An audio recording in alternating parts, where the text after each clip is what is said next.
Hello guys, good afternoon ng kapayapaan ng Diyos sa ating lahat. Yan, may kakalkalin tayo dito guys oh.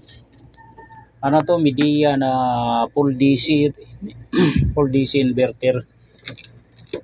Yan, ito di ko pa alam ano ang problema nito. I-try ko muna kung ano ang problema nito. Yan, tingnan natin to ha. Tingnan natin kung anong error. Testingin muna natin to. Yan, maulan na panahon guys. Ingat tayong mga tropa natin mga ngalikot. Ingat kasi maulan. Full DC ito guys oh. Meron tong heater. Ayan oh, may ano siya. May reversing valve. Yan, testingin ko muna kung ano ang error nito. Bakit ang tawag nito? Basta testingin ko muna guys. Try. Tingnan natin kung magpa-power. Line. Shout out pala sa ating mga tropang mga ngalikot. Ingat sa mga gawa guys. Maulan at biyahe. Okay. Testing muna, testing. Hindi muna natin lagyan na sensor. Natin kung anong problema nito. Ayun, may power naman. Lagyan ko nga sensor. Yun. Ay, nagbi-blink siya oh. May sensor na tayo guys oh. May error nito. Oh, walang error. Oh, walang error guys oh. Pero nagbi-blink yung ating ilaw. Walang error. Ayan oh. Hindi niya nadidetect yung ayan, nagnormal. Tingnan natin ah. Nagnormal siya oh. Ulitin ko nga. Bunutin ko. Lagyan ko ng pan motor. Pan motor niya oh, full DC pala ito. Full DC. Hintayin natin mag-drain. Midea brand. May ganito rin ang Primus.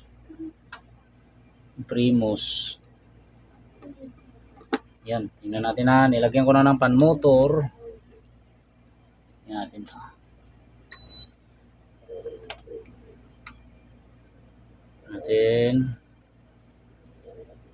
Tama naman yung kabit. Tingnan ko nga.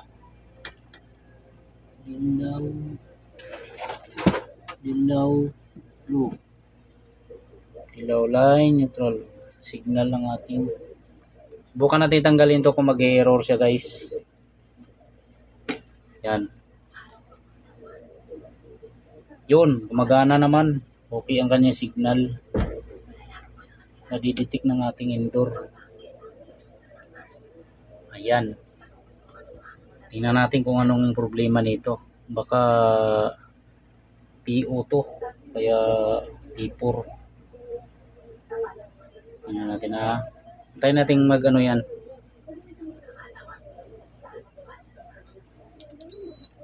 Natin. Yan.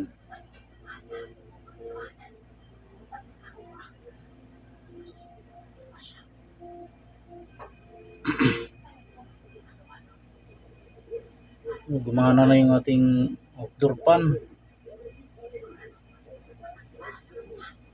Outdoor fan motor natin gumana na guys oh. Pero yung ating compressor nag-blink. Oh, nag-blink. Pero yung fan motor natin yun, minto na siya. Umandar siya saglit. Antayin natin magano ulit. 1.5 ito guys, horsepower. Tingnan natin ha.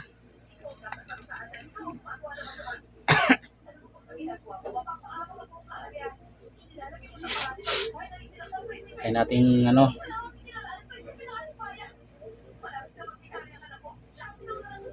Ito yung kanyang receiver oh. Naka 17 tayo. Ano lang naman to guys, standard siya, parang universal na rin. Ay, universal na talaga.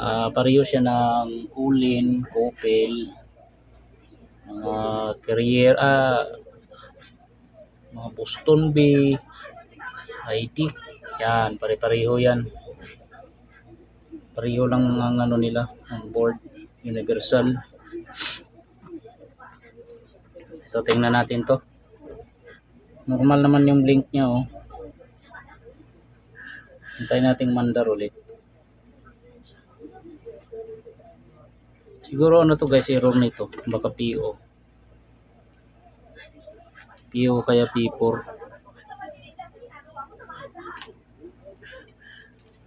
Ayan, nag-blink. PO nga guys. PO error. Yan. Hindi mandar ang compressor. Yan.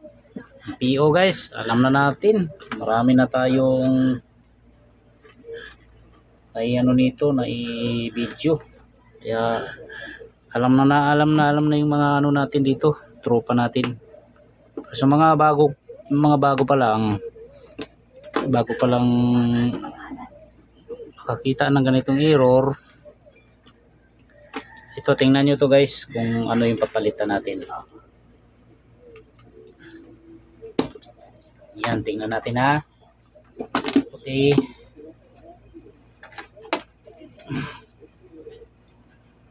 Yan, panoorin nyo na guys. Yung mga tropa natin, mga bago lang din. PO error ang lumabas sa ating screen. Yan.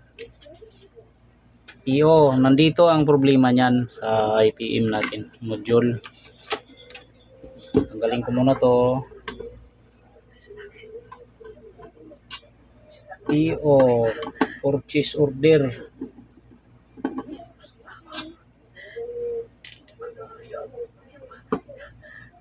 Tingnan natin to.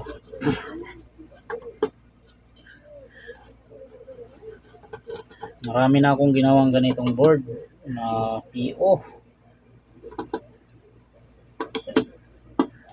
Meron din P4. P1 lang talaga masakit. Medyo mahirap ang board na P1.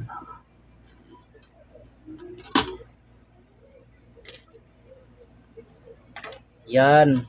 Ito na yung board natin guys oh. Dito ang problema niyan.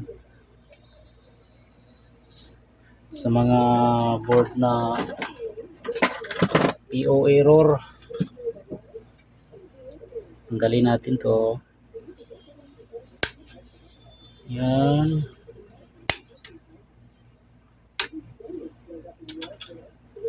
Dito yan guys. Sukatan natin ng ano to, ng output.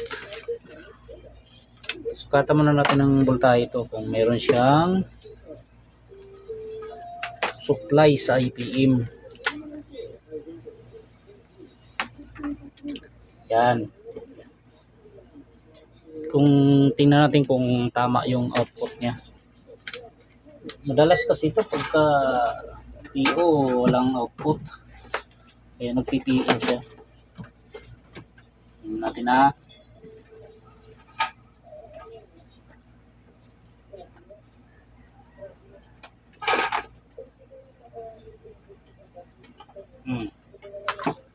Yan, may power.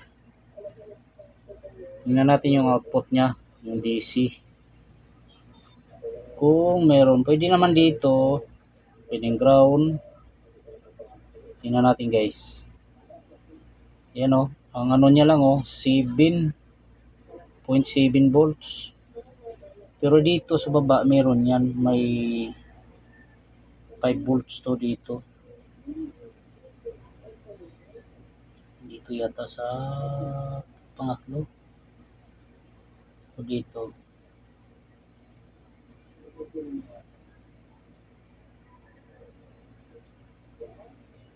Ayan, dito meron, oh. Pero ang out niya, tingnan natin ha. 0 siya, 0.77 ang out. Bunutin ko yan, tapos papalitan ko lang to. Marami na tayong na-upload nito na video. Kaya anuan nyo na lang, backtrade nyo na lang para makita ng mga tropa natin.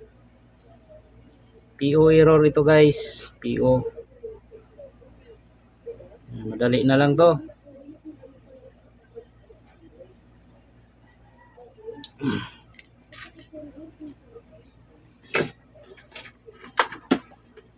Yan. Ito bubunutin natin, oh, ito. Oh. Itong palit ko nga muna. Yan. Ito resistor. Resistor natin dito. Yan. Ang value nito guys, standard naman yan. 100 ohms. Ah! Ano yun? Nang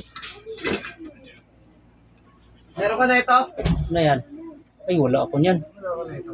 Ang daikin kasi. Wala na ako daikin, di na ako nag-order niyan eh. Sige. Yeah. Yan, yun lang ang binunot ko guys ah. Tapos, kuha tayo dito. Kuha tayo ng ngahoy tayo dito. Ng resistor.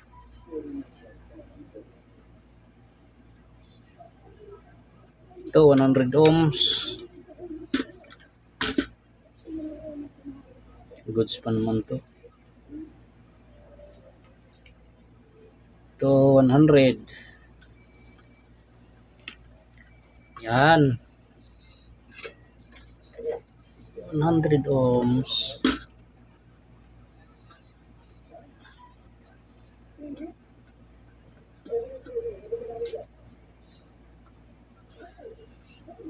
You know.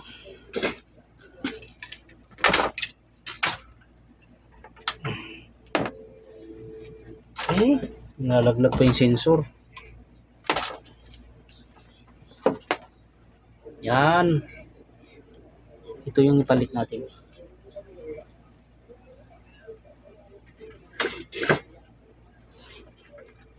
Hinangin ko muna, mahirap hinangin to eh. Medyo maharangan ko talaga to. Maharangan ng ano. Liit kasi.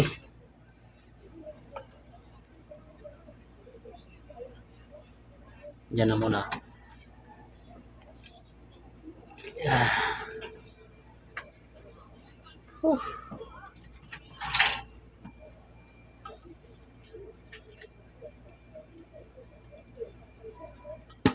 Yan para tumaas.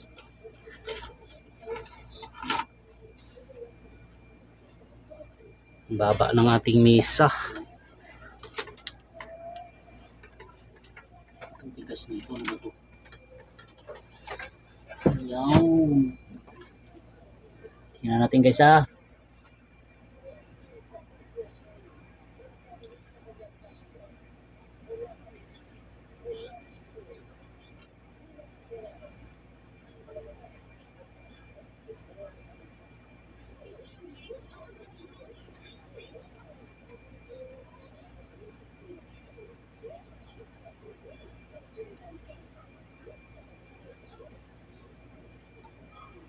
Yun.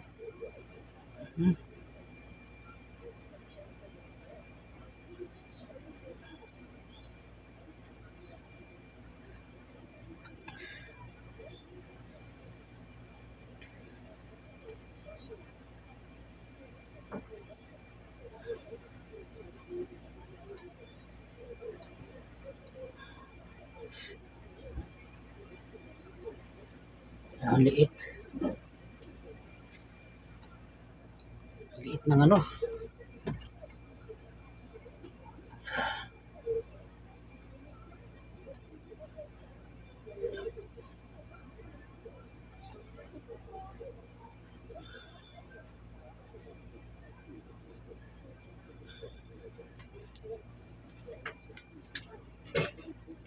Yun. Tapos silip kung ano siya, mahinang. Tingnan natin to. Yun.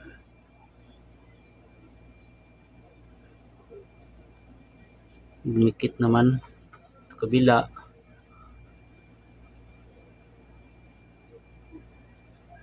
Yan, dumikit naman.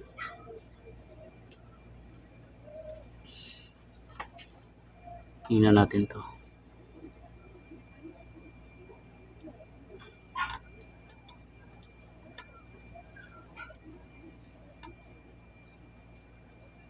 Ayan, ayos guys, dumikit naman. Dumikit yung kanyang hinang. Ngayon, testingin ulit natin ito. Mag-test ulit tayo kung mayroon na siyang nilalabas na out. Ha? Yan. Yun, tingnan natin ha. Tingnan natin kung mayroon na siyang kumpleto na ng voltage to. Una natin to dito, 300 volts. Meron. Mababa talaga to kasi nagagamit tayo ng bulb. Sa 5 volts natin, yun natin kumpleto. Ayan, meron na siya guys, oh. Ibig sabihin gagana na to. Yung output niya, tingnan natin kung 14.9. Ayos. Ganun lang guys. At simpleng birada. Simple lang. Balik na natin tong heatsink.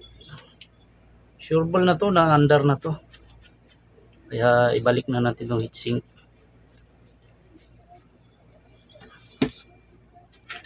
Kompleto na siya ng voltage eh. Ito yung PO natin. Maya mag-repair tayo ng P1 error. P1 naman, ay E1 pala, E1 na 3TR. Floor mounted. Lagyan natin ng silicone.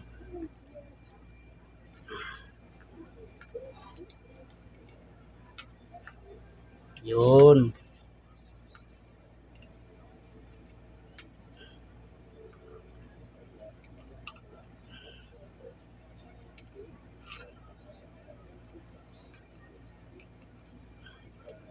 Natin kalimutang maglagay nito guys kasi ano to, importante ito.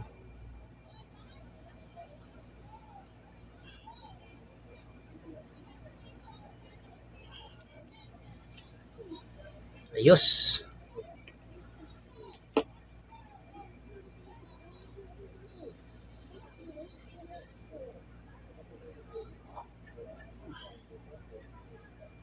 Magandang brand na silicone compound guys, gamitin nyo yung ano, unique brand.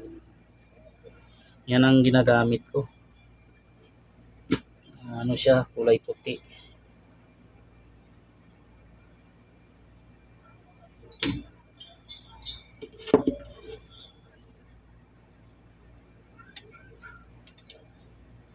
Yun lang pinalitan ko, isa PO.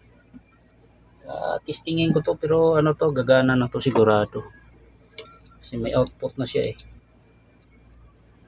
Yan, para sa hindi pa nakakaalam, yan. Kita nyo naman guys kung ano yung pinalitan ko. Kitang-kita naman yan.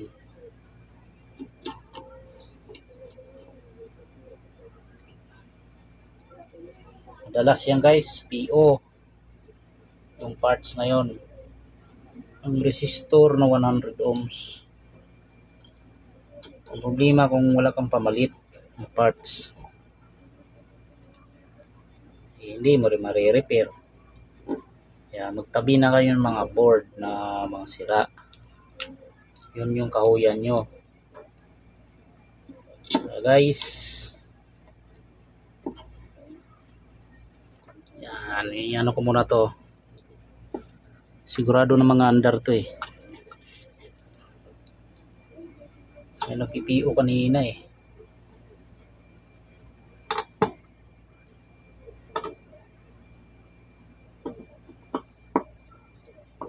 Itong board na to pwede sa Primus.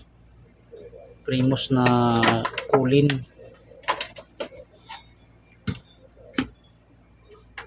Pwede kasi ano siya,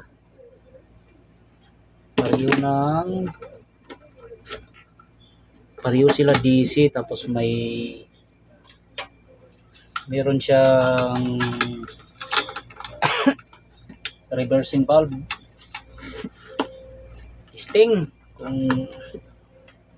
Testing kung sasabog.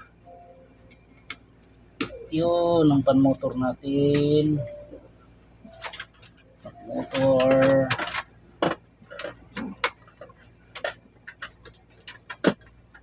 PO error. Kita niyo naman kanina guys na PO. Hindi na natin kinat kasi makita ng tropa natin. Ito na ang resulta. Tingnan na natin kung mag-PO pa siya. Ito yung control niya. Fire in the hole. Yun. Gumana agad. Bumati ko muna para mabilis. Natin ha.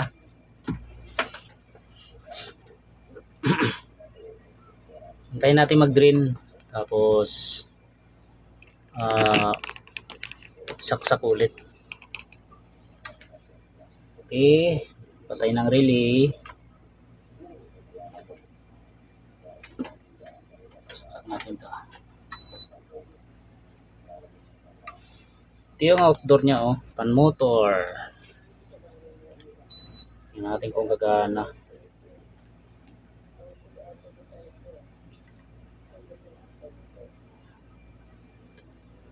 Yun.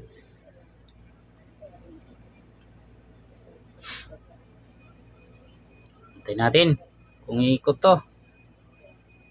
Natin kung iikot.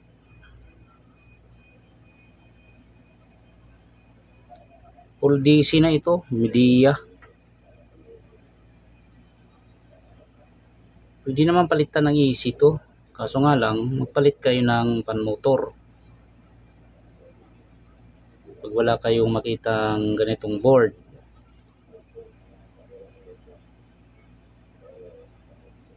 Antay tayo. Pag gumana compressor natin, mag-i-standby yan guys oh. Ilaw na pula. Yun, gumana na oh. Oh, gumana na guys. Compressor, pan-motor natin.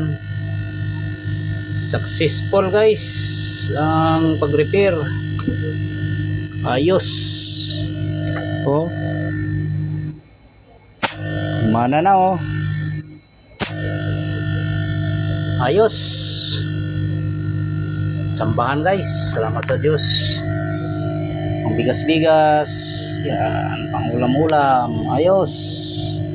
Okay na guys. Ayos na. PO natin. Successful full DC. Media 1.5